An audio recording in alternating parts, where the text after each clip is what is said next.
Hello, European Confessions. I am back with another confession. There is a message that I want to share with you guys. The message reads like this. Hello, how are you? Can you please hide my identity? I am a 22-year-old guy. I am currently staying in Cape Town. I would like to confess my secret. This secret that I have been keeping, it has been troubling me for some time now.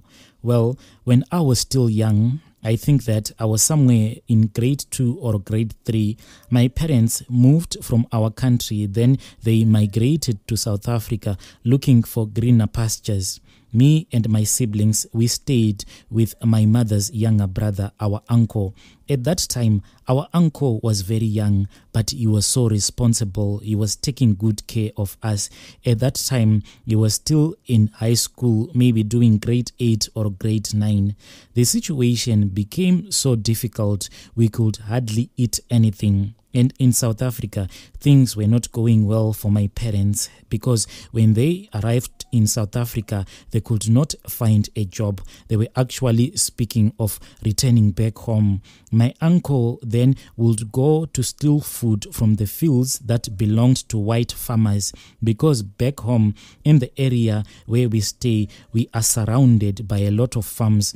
And these farms, they belonged to white farmers. So my uncle, he would go into those farms, then into the fields and steal food so that he can fix a hot plate for me and my siblings.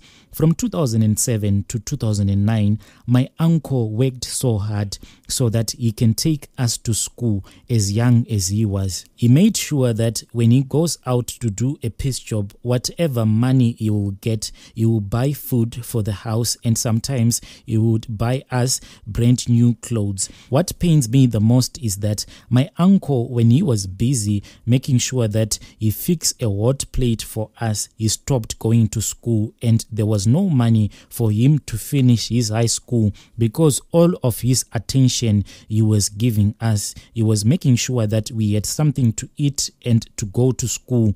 We needed school fees, so the money that he was getting, it was not enough for me and my siblings and for him to go to school. So my uncle, as young as he was, he had to drop out of school so that he can be like a father to us. My uncle played a very big role in my life and my siblings as well. Our uncle was a shoulder to lean on. Whenever we needed something, our uncle made sure that he provided whatever we needed. Unfortunately, one night my uncle saw that there was no food in the house. Then he went out as usual and he was arrested whilst he was in the fields busy stealing food for us to eat, but he was in another white man's field. When he was caught, he was taken to the police station, but at that police station, lucky enough, there was another policeman who knew our uncle and he knew how responsible our uncle was, and he tried to explain the situation that was causing our uncle to go into this farm and steal all of this food. Finally, they let him out. It was by God's grace. So here is my secret. Later in life, my uncle then went to South Africa when my parents came back home. When he arrived in South Africa, it was like luck had been traveling with him. He started working and overnight, things became better for him. Then he called me one day from South Africa and he said, "You are the one who is in the village. You know everything and you know everyone. It is high time that I settle down. Can you please look around because I need a girl. You are the one who is at home. I want to marry a girl from my own village. Can you please tell me what is happening on the ground?" It was clear that my uncle wanted a girl from our own village to marry. So I told him that I will look around for one. I looked around for a beautiful girl. Then I told my uncle. Then they exchanged contacts. They started speaking. Then they fell in love. But I was the middleman. My uncle then came back home and I introduced him to his girlfriend. They got married. After they had gotten married, they went back to South Africa together. By this time, I had already finished my high school. I was waiting for my matric results. One day, then I received a call from my uncle who was in South Africa, and he said to me, "Are you willing to work? Because because there is this guy that I spoke to. He is looking for someone who is hardworking. Are you willing to come here and work? And I was happy that I was going to travel to South Africa. When I arrived in South Africa, everything that I thought would be waiting for me was not what I found, because I saw that my uncle was living in a one-bedroomed house, and I thought that maybe the reason why he was calling me, at least he had 2 rooms or 3 rooms. But my uncle explained the situation to me. He said, yeah, the rent is so expensive and he could not afford to have 2 rooms. That is why he was just having this 1 room. So we used to sleep together, me and my uncle and his wife, in this 1 room. This room that my uncle was staying in, it was a very small room. There was no space. There was only the bed in that room and no space for nothing else. I could not even sleep on the floor because that bed was taking all of the space in that room. So what we used to do is that my uncle would sleep in the middle, then his wife would sleep on the other side, then I would sleep on the other side. So we used to sleep together on one bed. There was no choice and an option. We just said to ourselves, we are family. There is nothing that can go wrong. So me, my uncle and his wife, we stayed in that 1 room for a little while. Then there was this other day when my uncle went to work. I was then left sleeping with his wife in his bed.